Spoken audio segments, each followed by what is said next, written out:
Star Wars The Rise of Skywalker is set to have many different twists and turns, as well as many different callbacks to the prequels and the originals in this story by writer and director J.J. Abrams and Chris Terrio. This is Mike Zero. If you guys are new to the channel, do make sure to subscribe to see future Star Wars content. Now, one thing about this film that a lot of people are really interested in is, of course, exactly how is J.J. Abrams going to use all the different pieces of Jedi and Sith lore that will be used in a way in order to evolve the characters of Kylo Ren and Rey in this film, as also a way to really give a lot of nods to the prequels and the originals to a lot of hardcore fans around the world.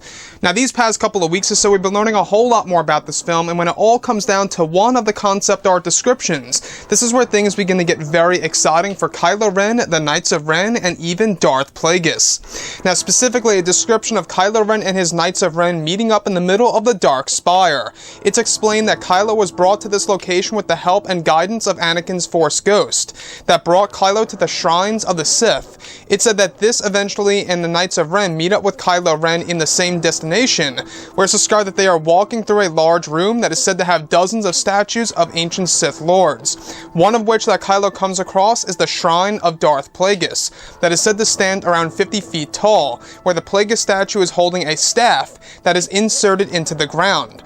Additionally, it's said, however, that the face of Plagueis is obscure and just a flat gray surface. Below the statue is described that there are many Sith artifacts that once belonged to Plagueis that reside here in the Dark Spire. It's said to be a nod by J.J. Abrams to a popular character in Legends and now in the Disney canon as well. So I want to go over a couple of parts about all of this. Now, first things first, this connects to what we went over not too long ago about Kylo Ren being guided by Anakin's hybrid Force Ghost within the Dark Spire that brings him to the Shrines of the Sith, a location in which there are various statues of ancient Sith Lords. Now, Kylo Ren and their Knights of Ren and the travel to the Dark Spire is going to be an inversion to Rey's travels to, of course, the Lost City, which is a place actually based underneath the surface of the planet, where in this scenario for Kylo Ren and the Knights, this is an adventure inside of a large castle that resides way above the surface of a certain planet. So you can really see all the different parallels here and there. But one of the statues is actually considered to be the Shrine of Darth Plagueis, where the statue itself is described to be basically Plagueis with the staff, and the face is actually said to be obscured, where the very bottom of it resides a lot of Sith artifacts, a lot of ancient Sith artifacts that once belonged to Plagueis himself, that Kylo and the Knights come across. So we do know that this is the exact location in which Kylo and the Knights come across the Nile character. And what I like about Nile Ren, as you guys have been hearing about this on and on before in the past, Nile Ren was the character that was actually said to be Snoke's master, and the character that the Knights of Ren are based off of, all thanks to the Dark Spire. So it's really intriguing to me about all the different, nods to ancient Jedi and Sith lore, is that they're using this in a way to evolve the characters of Kylo Ren and Rey, and, the actual way he is on film in a Star Wars movie within the Skywalker saga. To this day, the average casual viewer, if you ask a lot of casual fans out there, a lot of people wouldn't be able to answer exactly what Plagueis looks like. Now, a lot of fans do know what Plagueis looks like, but there's also a great amount of fans out there that don't really know exactly who Plagueis really is or what he really looked like.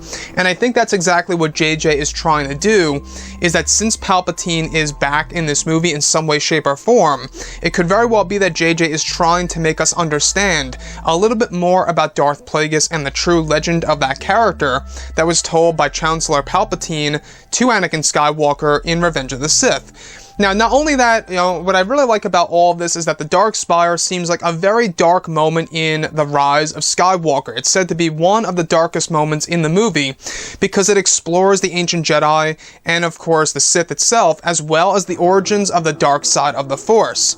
And this whole entire location is said to date back thousands and thousands of years ago, and is the location of thousands of different wars between the Jedi and the Sith before in the past, which may absolutely tie directly into the new Star Wars trilogy that's being crafted as we speak by the creators of Game of Thrones, David Benioff and D.B. Weiss. So overall, guys, what do you think about all these different nods to the Jedi and the Sith lore? Particularly in this sequence, I think it's a great idea by JJ in order to really kind of just give us a visual of Darth Plagueis. Though he may not be in the flesh, he is in the form of a shrine/statue where we get to see the legacy of Darth Plagueis and the ancient artifacts that were left behind that reside next to his shrine that are claimed by, of course, Kylo Ren and the Knights of Ren. So what do you guys think about this whole entire scenario featuring the Dark Spire, the origins of the dark side, as well as this location called the Shrines of the Sith, which by the way is an inversion of Rey's travels to the Lost City in a specific location called the Land of Warriors, which is a site where a lot of statues of the Jedi are used in Episode 9. So this is what I like so much about this film, is that this is something very similar to what we saw in the expanded universe that is now being applied into this movie by JJ. Anyways, guys, drop a comment below. Let me know what you think about all of this in the comments. And if you guys did enjoy the content for today, do make sure to drop a thumbs up on this video to support the channel. I thank you all so very much for the kind support, and I'll catch you guys next time.